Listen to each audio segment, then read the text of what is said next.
ಆತ್ಮೀಯ ವೀಕ್ಷಕರಿಗೆಲ್ಲ ನಮಸ್ಕಾರ.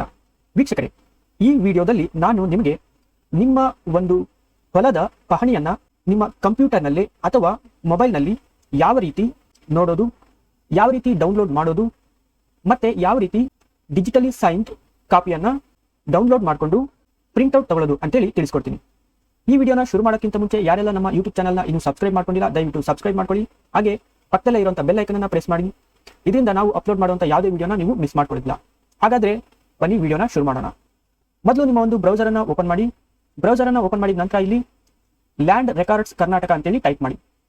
ಈ ರೀತಿ ಟೈಪ್ ಮಾಡಿದ್ರೆ ನಿಮಗೆ ಹಲವಾರು ವೆಬ್ಸೈಟ್ಸ್ ಡಿಸ್ಪ್ಲೇ ಆಗುತ್ತೆ.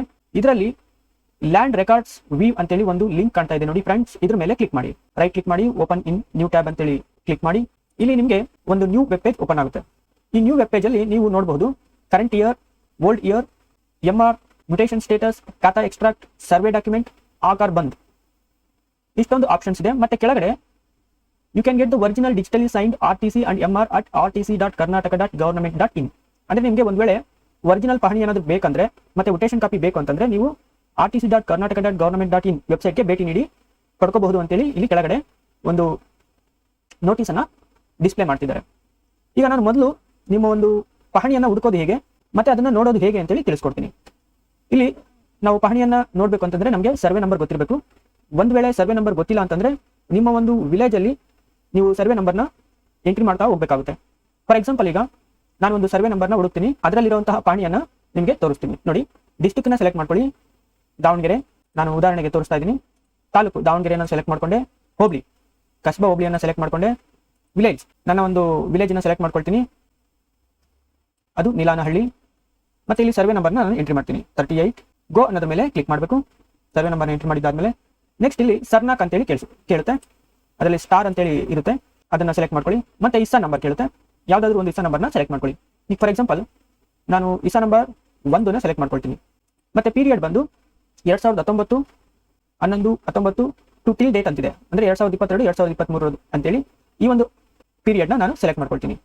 ಯಾವ ಇಯರ್ದು ನಿಮಗೆ ಪಹಣಿ ಬೇಕಾಗಿರುತ್ತೆ ಆ ಇಯರ್ನ ನೀವು ಸೆಲೆಕ್ಟ್ ಮಾಡ್ಕೊಳ್ಬೇಕಾಗುತ್ತೆ. 2022 2023, ಯಾಕಂದ್ರೆ ಇಲ್ಲಿ ಕರೆಂಟ್ ಇಯರ್ ಅಂತೇಳಿ ನಾವು ಸೆಲೆಕ್ಟ್ ಮಾಡ್ಕೊಂಡಿರೋದ್ರಿಂದ ಕರೆಂಟ್ ಇಯರ್ನ ಸೆಲೆಕ್ಟ್ ಮಾಡ್ಕೋಬೇಕಾಗುತ್ತೆ. ಸೆಲೆಕ್ಟ್ ಮಾಡ್ಕೊಂಡು ಫೆಚ್ ಡೀಟೇಲ್ಸ್ ಅಂತಿದೆಯಲ್ಲ ಇದ್ರ ಮೇಲೆ ಕ್ಲಿಕ್ ಮಾಡಿ. ನಿಮಗೆ ಈ ರೀತಿ ಕೆಳಗಡೆ ಓನರ್ ಡೀಟೇಲ್ಸ್ ಡಿಸ್ಪ್ಲೇ ಆಗುತ್ತೆ. ಎಕ್ಸ್ಟೆಂಟ್ ಅಂದ್ರೆ ಆ ಒಂದು ಓನರ್ ಅಲ್ಲಿ ಎಷ್ಟು ಎಕರೆ ಜಮೀನಿದೆ ಅದು ಡಿಸ್ಪ್ಲೇ ಆಗುತ್ತೆ. ಮತ್ತೆ ಖಾತಾ ನಂಬರ್ ಕೂಡ ಡಿಸ್ಪ್ಲೇ ಆಗುತ್ತೆ. ಸರ್ವೆ ನಂಬರ್ ಮುಖಾಂತರ ನಾವು ಖಾತೆ ನಂಬರ್ನ ನೋಡಬಹುದು.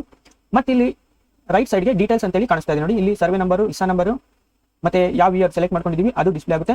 ಮತ್ತೆ ವ್ಯೂ ಅನ್ನೋ ಒಂದು ಆಪ್ಷನ್ ಮೇಲೆ ನೀವು ಕ್ಲಿಕ್ ಮಾಡಿದ್ರೆ ನಿಮ್ಮ ಒಂದು ಪಹಣಿಯನ್ನ ನೀವು ನೇರವಾಗಿ ನೋಡಬಹುದು, ಅಥವಾ ಯಾವುದೇ ಪಹಣಿಯನ್ನ ಕೂಡ ನೀವು ನೋಡಬಹುದು. ಸೊ ಈ ಪಹಣಿ ಅಂದ್ರೆ ಓನ್ಲಿ ವ್ಯೂ ಮಾತ್ರ, ಅಂದ್ರೆ ನೋಡ್ಲಿಕ್ಕಷ್ಟೇ, ಆದ್ರೆ ನೀವು ಇದನ್ನ ಬಳಸಲಿಕ್ಕೆ ಬರೋದಿಲ್ಲ. ಯಾಕಂದ್ರೆ ಇದು ಡಿಜಿಟಲಿ ಸೈನ್ ಆಗಿದ್ರು ಕೂಡ ವ್ಯೂ ಓನ್ಲಿ ಅಂತೇಳಿ ಇಲ್ಲಿ ಬರೆದಿರ್ತಾರೆ. ಸೊ ಒಂದ್ ವೇಳೆ ನೀವೇನಾದ್ರೂ ಡಿಜಿಟಲ್ ಕಾಪಿ ಬೇಕು ಅಂತಂದ್ರೆ ನೀವು 15 ರೂಪಾಯಿನ ಪೇ ಮಾಡಿಬಿಟ್ಟು ಇದನ್ನ ಡೌನ್ಲೋಡ್ ಮಾಡ್ಕೋಬೇಕಾಗುತ್ತೆ. ಅದನ್ನ ಯಾವ ರೀತಿ ಡೌನ್ಲೋಡ್ ಮಾಡ್ಕೊಳ್ಳೋದು, ಯಾವ ರೀತಿ ಈ ವ್ಯಾಲೆಟ್ ಅನ್ನ ನಾವು ಆಕ್ಟಿವೇಟ್ ಮಾಡ್ಕೊಳ್ಳೋದು ಅಂತೇಳಿ ನಾನು ನೆಕ್ಸ್ಟ್ ವಿಡಿಯೋದಲ್ಲಿ ತಿಳಿಸ್ಕೊಡ್ತೀನಿ. ನೋಡಿ, ಪಹಣಿ ಮೇಲ್ಗಡೆ ಫಾರ್ ವೀವಿಂಗ್ ಓನ್ಲಿ ಅಂತೇಳಿ ಕಾಣಿಸ್ತಾ ಇದೆ ನೋಡಿ. ನೀವು ಪ್ರಿಂಟ್ ಔಟ್ ತಗೊಂಡು ಕೂಡ ಇದನ್ನ ಇದೇ ರೀತಿ ಡಿಸ್ಪ್ಲೇ ಆಗುತ್ತೆ, ಫಾರ್ ವೀವಿಂಗ್ ಓನ್ಲಿ ಅಂತೇಳಿ. ಬೇಕಂದ್ರೆ ನೀವು ಇದನ್ನ ಇಲ್ಲಿ ನಿಮ್ಮ ಒಂದು ವೆಬ್ ಬ್ರೌಸರ್ ಅಲ್ಲಿ 3 ಡಾಟ್ ಕಾಣುತ್ತೆ ನೋಡಿ, ರೈಟ್ ಸೈಡ್ ಕಾರ್ನರ್ ಅಲ್ಲಿ, ಟಾಪ್ ಕಾರ್ನರ್ ಅಲ್ಲಿ, ಅಲ್ಲಿ ಕ್ಲಿಕ್ ಮಾಡಿಬಿಟ್ಟು ಪ್ರಿಂಟ್ ಅಂತೇಳಿ ಒಂದು ಆಪ್ಷನ್ ಕಾಣಿಸ್ತಾ ಇದೆ ನೋಡಿ. ಇಲ್ಲಿ ಪ್ರಿಂಟ್ ಅನ್ನೋ ಒಂದು ಆಪ್ಷನ್ ಮೇಲೆ ಕ್ಲಿಕ್ ಮಾಡಿದ್ರೆ ನಿಮ್ಮ ಒಂದು ಕಂಪ್ಯೂಟರ್ ನಲ್ಲಿ ನೀವು save web page as PDF ಅಂತೇಳಿ ಒಂದು ಆಪ್ಷನ್ ಅನ್ನ ಎನೇಬಲ್ ಮಾಡ್ಕೊಂಡಿದ್ರೆ ಅಥವಾ ಆ ಒಂದು ಸಾಫ್ಟ್ವೇರ್ ಅನ್ನ ಇನ್ಸ್ಟಾಲ್ ಮಾಡ್ಕೊಂಡಿದ್ರೆ ನೀವು ಡೈರೆಕ್ಟ್ ಆಗಿ ಈ ಒಂದು ಪಹಣಿಯನ್ನ PDF ಆಗಿ ಸೇವ್ ಮಾಡ್ಕೋಬಹುದು.